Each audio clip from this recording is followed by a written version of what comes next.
রাজনীতি পরে, বদলা চাই, বদলা চাই।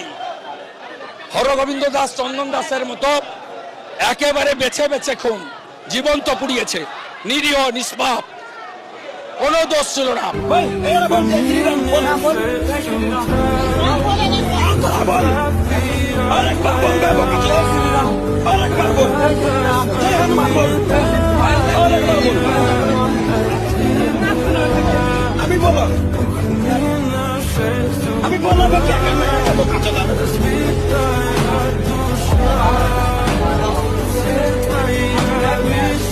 আমাদের হিন্দু ধর্ম ঠাকুর শ্রীরামকৃষ্ণ শেখান, শ্রী চৈতন্যদেব শেখাবেন। আমার হিন্দু ধর্ম শুভেন্দু অধিকারী শেখাবে না, আমার হিন্দু ধর্ম আরএসএস শেখাবে না, স্বামী পরমাত্মানন্দজি শেখাতে পারেন, আমার হিন্দু ধর্ম শুভেন্দু অধিকারীরা শেখাবেন না।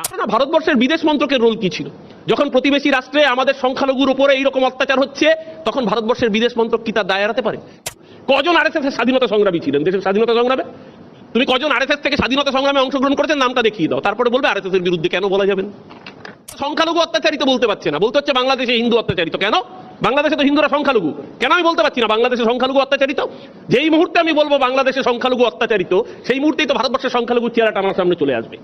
সেই মুহূর্তেই তো উত্তরপ্রদেশের সাম্ভালে মসজিদের মধ্যে ঢুকে যে জয় শ্রীরাম স্লোগান, মসজিদের মধ্যে হোলির দিন অসভ্যতম করা, প্রতিটা চিত্র তো সামনে চলে আসবে।